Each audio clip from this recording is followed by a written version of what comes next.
Pelo sinal da Santa Cruz, livrai-nos Deus, nosso Senhor, dos nossos inimigos, em nome do Pai, do Filho e do Espírito Santo. Amém. Meu Senhor e meu Deus, creio firmemente que estás aqui, que me vês, que me ouves. Adoro-te com profunda reverência. Peço-te perdão dos meus pecados e graça para fazer com fruto esse tempo de oração. Minha Mãe Imaculada, São José, meu Pai e Senhor, meu anjo da guarda, intercedei por mim.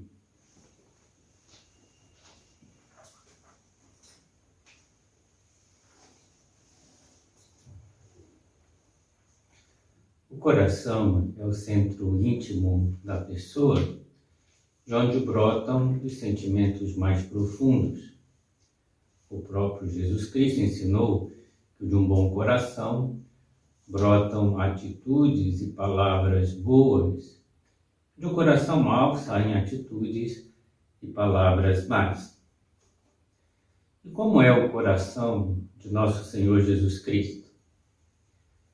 Sempre fazemos referência ao Sagrado Coração de Jesus, visto ser o coração humano de uma pessoa divina.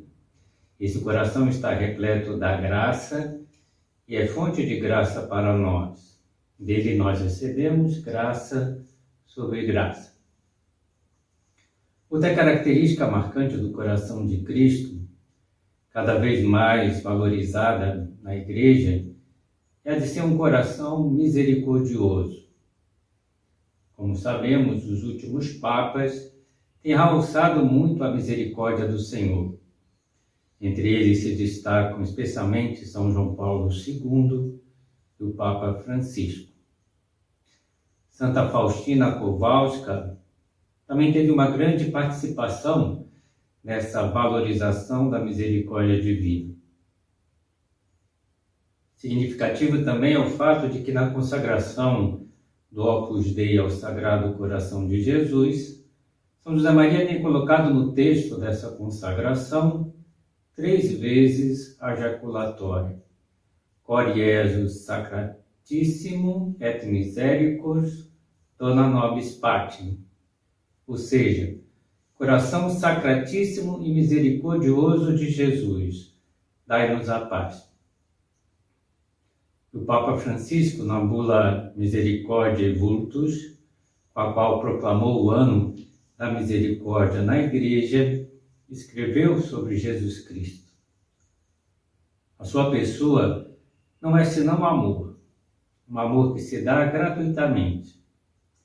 O seu relacionamento com as pessoas que se abeiram dele manifesta algo de único e irrepetível. Os sinais que realiza, sobretudo para com os pecadores, as pessoas pobres, marginalizadas, doentes e atribuladas, decorrem sob o sinal da misericórdia. Tudo nele fala de misericórdia. Nele nada há que seja desprovido de compaixão. E os santos evangelhos nos narram tantas cenas em que Jesus Cristo atua com misericórdia, em que se compadece diante das misérias alheias, das enfermidades e doenças corporais, e principalmente como reage diante da miséria espiritual, dos pecados de seus irmãos, os homens. Podemos recordar alguns desses episódios. Diante do paralítico de Cafarnaum, Jesus, em primeiro lugar, perdoa os seus pecados, pois era o mais importante a ser feito, e depois cura os seus membros paralisados. Levanta-te, pega a tua maca e anda.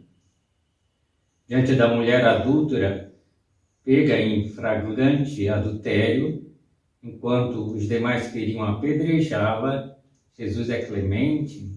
Mulher, ninguém te condenou, eu também não te condeno. Vai, e de agora em diante não peques mais.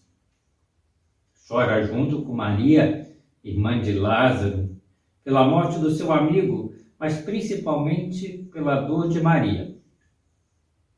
Compadece-se da multidão, porque estava perdida, desorientada, como ovelhas que não têm pastor. Além de atuar com misericórdia, Jesus nos pede essa mesma misericórdia em várias parábolas, entre elas a do filho pródigo, a do bom samaritano. E no Sermão das Bem-aventuranças, também Nosso Senhor garante a felicidade e a misericórdia de Deus para quem tem um coração misericordioso, com as seguintes palavras: bem-aventurados os misericordiosos, porque alcançarão misericórdia. Mas o que vem a ser precisamente a misericórdia? A palavra misericórdia vem do latim misericor, que significa literalmente ter a miséria no coração. A misericórdia é um tipo especial de amor que leva a pessoa a ver a miséria alheia, senti-la como própria e procurar remediá-la, atuando da melhor maneira possível. Essa atitude fica muito clara no episódio narrado nos Evangelhos da ressurreição do filho da viúva de Naim. Jesus, ao ver aquele cortejo fúnebre em que uma mãe viúva chorava pela morte do seu filho único, compadeceu-se dela e avançou ao seu encontro. Podia ter passado ao largo ou esperar por um chamado, por um pedido, mas nem se afasta e nem espera. Toma ele própria iniciativa, movido pela aflição de uma viúva que havia perdido o único que lhe restava, o filho. Jesus vai lá e ressuscita o filho e devolve-o vivo à sua mãe. Na vida do servo de Deus, Marcelo Câmara, vemos claramente como ele se sentia interpelado a agir para curar ou evitar o mal das pessoas com quem se cruzava pelo caminho da vida. É bonito ver como Marcelo Câmara achava que não estava fazendo nada demais, pois o seu amor desinteressado pelas pessoas o levava a ajudar os demais. Certa vez, o Marcelinho presenciou uma discussão enérgica entre dois homens, motivada por questões de trânsito. Ele percebeu que estava prestes a começar uma briga feia no meio da rua. Um dos homens, bem mais forte do que o outro, provavelmente lhe daria uma surra na presença da sua esposa, dos seus filhos que se encontravam no carro. Marcelinho se encheu de coragem e brios e saiu correndo na direção do homem mais forte, agarrando-o por trás e o imobilizando. Encontrou outras pessoas, chegavam para ajudar e separar os briguentos. Devemos ter em conta que o Marcelinho não era tão forte assim, mas pensando no mal que poderia evitar, agiu, evitando a briga, que seria também constrangedor para a esposa, para as crianças. Logo depois, os homens desistiram da briga, graças a Deus, entraram nos seus carros e voltaram para as suas casas. Mas não apenas em situações excepcionais o Marcelo era misericordioso. Também nas pequenas realidades do dia a dia, ele sabia ver as necessidades alheias e procurava ajudar os demais a superá-las. Um colega da faculdade comentava: no dado curso, passei a ficar mais próximo do Marcelo, sendo que algumas vezes por semana ele almoçava na casa da madrinha e da avó, próximo de onde eu residia, motivo pelo qual gentilmente me oferecia carona, de modo que eu não precisasse retornar para casa de ônibus. Então ele se adiantava e me oferecia carona. Marcelo era extremamente solidário com seus colegas, apoio firme em todos os momentos. O chamado PET, Programa de Educação Tutorial, cada aluno se encarregava de organizar uma palestra aberta a toda a comunidade sobre um tema socialmente relevante. No evento organizado por seu colega Samuel Maspolin, o palestrante confirmado não compareceu. Marcelo soube ser solidário com seu colega.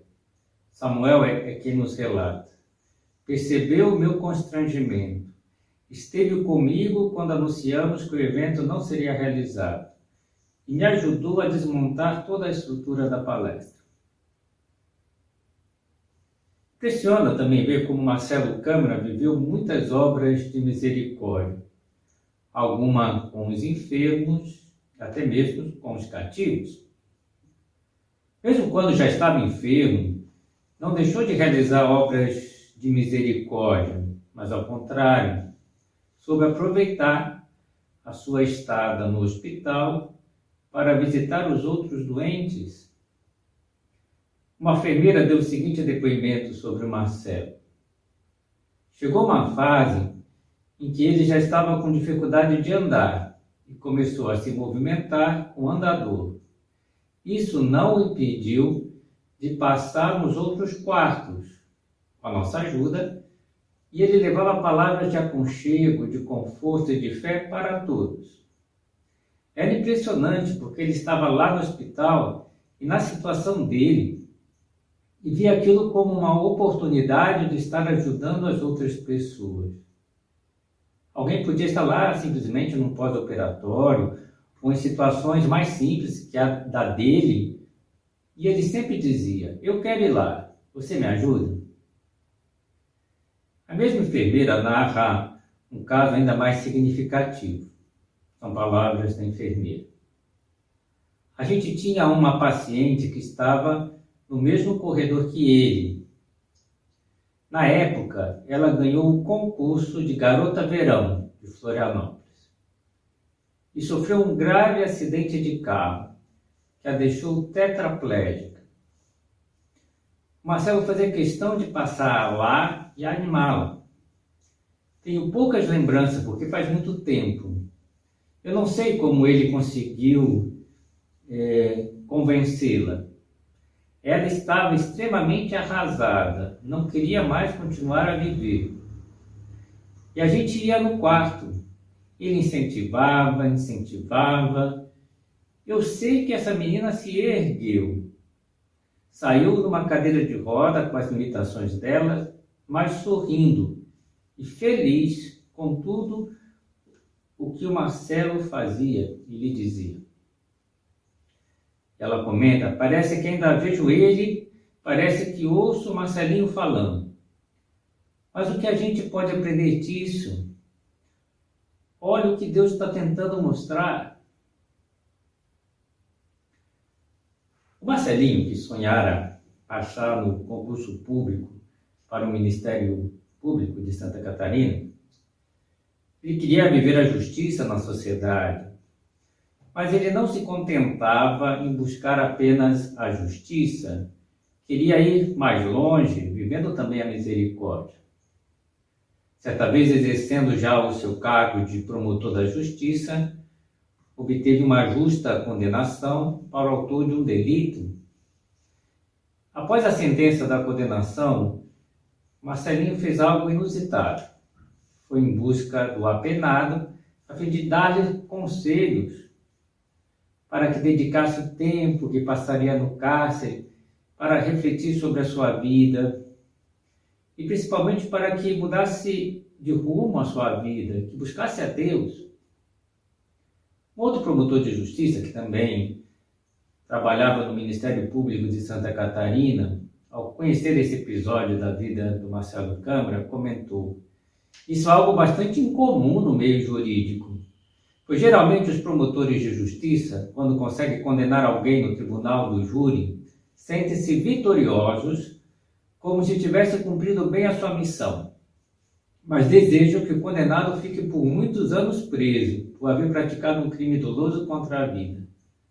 Marcelo foi além e santificou o trabalho de promotor de justiça ao aconselhar um condenado a mudar de vida, a resgatar a esperança, a se aproximar de Deus. Em outra ocasião, quando o Marcelo estava novamente hospitalizado, dois colegas foram visitá-lo no hospital e pediram a sua opinião sobre um determinado caso, sobre o qual o Marcelo já havia estudado, já tinha conhecimento. Lhe disseram: Marcelo, nós viemos aqui falar contigo para ver o que tu achas que nós devíamos fazer com essa pessoa. Marcelo lhes disse: espere, deixa-me refletir um pouco. Quanto tempo vocês deram para ele? Eles disseram: ele está julgado em 5 a 6 anos. Foi quando Marcelo respondeu-lhes que a pessoa em questão era uma pessoa tão boa, que aquilo tinha sido um lapso na sua vida. E sugeriu que eles, em uma outra reunião, procurassem mudar a pena para 2 anos. E comentou: ele é tão moço e tem que fazer a vida dele no convívio da família. E abrandou, querendo abrandar a pena daquele condenado. Marcelo Câmara também se destacou por exercer praticamente todas as obras de misericórdia espirituais. Ensinar os ignorantes, aconselhar os indecisos, admoestar os pecadores, consolar os aflitos, perdoar as ofensas, suportar com paciência as pessoas molestas, rezar a Deus pelos vivos e defuntos. No ensino daqueles que não sabem e que ignoram a verdade das coisas, principalmente a fé católica, o Marcelo ajudou a muitas pessoas. Um amigo do Marcelo, chamado Klaus, organizou durante certo tempo uma escala de reforço escolar para crianças acolhidas pela Ação Social Missão, mantenedora da Casa Lar Emaús, em Florianópolis. Então, essa é uma instituição fundada por jovens do movimento Emaús, com o objetivo de acolher e educar meninos em situação de vulnerabilidade social. Marcelinho foi um dos voluntários da equipe montada pelo Klaus para ajudar os meninos a vencerem a difícil batalha dos estudos, como lembra Dindo, morador da casa na época. Leio o seu depoimento. Ele dava aula de reforço escolar para mim e mais 2 meninos da casa, toda quinta-feira à noite. Ele era uma pessoa muito atenciosa, educada, inteligente pra caramba. A gente aprendia fácil com ele. Tínhamos muita dificuldade com os estudos. E por isso tínhamos essas aulas extras na casa lá. Marcelo era voluntário, dava essas aulas particulares para nós, nos ajudou bastante. Eu mesmo tive pouco tempo de convívio com ele, pois logo comecei a estudar à noite, mas o pouco foi muito. Então, foi marcante na vida dele esse contato com Marcelo. Marcelinho era um amante da verdade, sem dúvida, um estudioso profundo e autodidata da fé católica, e mantinha uma postura firme face às propostas e ensinamentos contrários à verdade revelada. Jamais transigia com erro em questões de fé, de moral, citava com muita autoridade as fontes bíblicas, magisteriais, que revelavam o ensinamento correto, ao mesmo tempo que fazia com mansidão, com humildade de coração. Um dos temas preferidos do Marcelo era a Inquisição. Estudou o assunto com profundidade para poder esclarecer as pessoas, frequentemente induzida a um juízo errôneo, insuficiente. E dizia, em certa ocasião, é necessário, antes de mais nada, ver, saber do que se trata, para depois examinar e julgar com critério. Quero, desde logo, alertar para o seguinte: só efetuará um exame criterioso sobre o tema quem souber contextualizá-lo. Aliás, como qualquer tema, tem que ser contextualizado. Querer pensar a Inquisição do seu contexto histórico é um erro muito grave. Não se pode cometê-lo ao examinarmos o passado, bem como não se pode cometê-lo ao examinarmos o presente.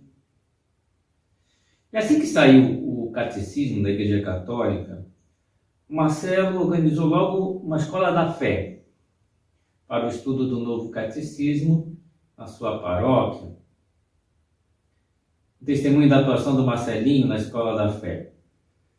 Sua gentileza e sabedoria alentava e edificava todo o corpo de ministros paroquial, a quem ele muito ajudou, ministrando aulas sobre o catecismo da Igreja em nossa escola paroquial de lideranças. Participar das aulas ministradas pelo Marcelo era muito edificante. Ministrava com profundidade, sabedoria e simplicidade, uma mente brilhante e humilde, um coração vigoroso e terno. Como catequista de jovens na sua paróquia, seus colegas dizem que ele ajudou a muitos jovens a se afastarem das drogas. E Marcelo exerceu um maravilhoso apostolado de amizade e confidência no âmbito acadêmico e profissional, tal como aprendeu no Opus Dei. Como professor universitário, Marcelo se preocupava verdadeiramente com a formação integral dos seus alunos. Sua atuação não limitava o ensino dos conteúdos jurídicos e nem mesmo a sala de aula. Por exemplo, quando em algumas ocasiões dava carona aos alunos, aproveitava a ocasião para conversar sobre a vida deles. Aproveitava também os intervalos de aula para interagir com seus pupilos e tinha interesse pelo bem de cada um. Veja o depoimento que deu uma das suas alunas, Karina. Dr. Marcelo Câmara foi meu professor no curso de Direito. Foi um privilégio, um presente de Deus ter sido sua aluna. Além de excelente mestre, era um grande ouvinte e conselheiro.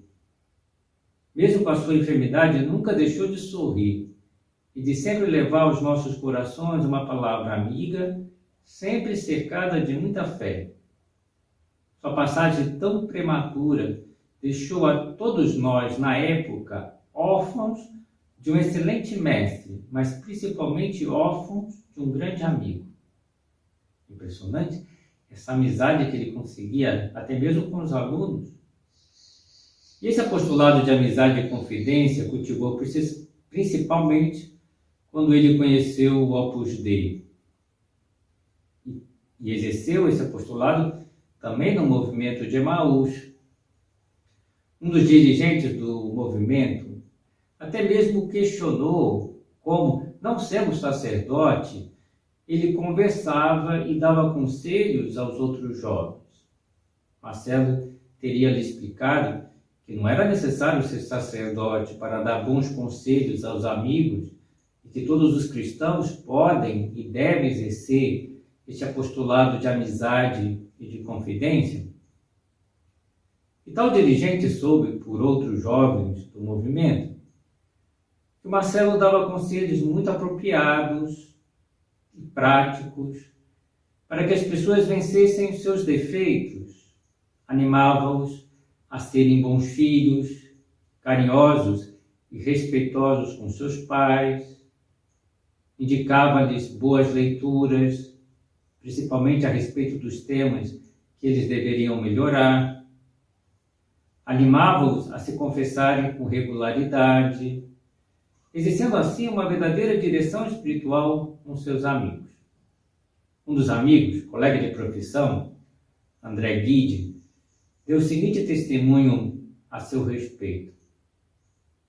Fui convidado a participar de uma atividade do Opus Dei na Igreja da Prainha, chama-se Recolhimento Mensal, onde um sacerdote faz uma pregação sobre um tema da doutrina católica, a fim de os presentes poderem fazer oração. Quando entrei no templo, pela lateral, deparei-me com Marcelo na primeira fila, para variar sorrindo, com aquela alegria singular. No final, conversamos um pouco e marcamos um almoço. Daí em diante, por aproximadamente 6 meses, almocei com Marcelo praticamente todas as semanas. A sua grande espiritualidade era evidente. Estava sempre alegre, falava com uma mansidão impressionante, mesmo quando conversávamos sobre o câncer contra o qual ele estava lutando. Ligar para ele era um verdadeiro deleite. Atendia com entusiasmo que fazia os amigos se sentirem verdadeiras celebridades. Nossa, que alegria falar com você! Tudo bem? Sensacional você me ligar. Ganhei o dia em receber a tua ligação. Esse era o padrão. A gentileza dele praticamente irradiava pelos buraquinhos do telefone. Sempre procurava saber se eu estava caminhando na fé, como eu estava caminhando na fé, dando-me dicas e conselhos oportunos para avançar. Havia pouco tempo que eu tinha me decidido a levar o cristianismo mais a sério, e a ajuda dele foi determinante no processo da minha conversão e do discernimento vocacional. Certa vez, encontrei com ele na porta da capela do Colégio Catarinense. Recordo de não estar bem espiritualmente naquele dia. Parece que ele adivinhou, pois colocou a mão no meu ombro, olhou-me seriamente dizendo: vida interior, vida interior. Depois dirigiu-se sem dizer mais nada até o banco para rezar. Este fato e o olhar dele me marcaram muito. Gosto de dizer que o primeiro livro espiritual católico que eu li, ganhei dele, O Sermão da Montanha, de George Chevreul. Guardo a obra com muito carinho, sobretudo por conta da dedicatória. Não podemos encerrar essa meditação de como Marcelo Câmara vivia a misericórdia sem falar brevemente da sua enorme capacidade de perdoar as ofensas, de suportar com paciência as pessoas. Não guardava mágoas no coração, nem mesmo com a dolorida separação dos seus pais, perdoava tudo e animava as pessoas a também se perdoarem. Relato o testemunho da sua avó, Mary, a quem Marcelo sempre chamava de minha vozinha. Meu neto foi uma criatura extremamente carinhosa. Eu tenho segredos com ele que acho que ele nunca falou para ninguém. E eu tenho segredos que nunca falei para ninguém no mundo. Eu me desabafava com ele. E a delicadeza no trato com a avó ficava evidente até mesmo nos momentos de oração que Marcelo fazia na sua casa, em que ela interrompia a meditação e ele a escutava, aconselhava e mostrava um coração disponível a abraçar as necessidades dos mais velhos. São palavras da sua avó. Ele sentava naquele sofá rezando e eu chegava para dizer alguma coisa para ele e ele dizia assim: vozinha, não é assim, deixa para lá, deixa. Não está me perturbando na oração, não, porque contigo eu estou muito bem. Mas deixa, vozinha, não te queixa, deixa para lá. Isso não é bem assim. Nunca falava mal de ninguém. Ele sempre tinha uma palavra de perdão.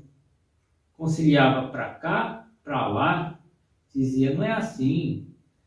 Essas coisas todas.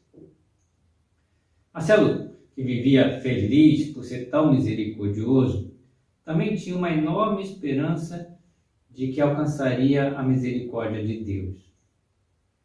Quando sua mãe teve um pequeno momento de abatimento normal, no hospital, devido ao quadro grave da doença do seu filho, que poderia levá-lo à morte como levou, Marcelo percebeu a desilusão no olhar da mãe e, querendo consolá-la, disse carinhosamente à mãe: se eu fico nessa vida, é pela misericórdia de Deus. Se vou para a vida eterna, também é pela misericórdia de Deus.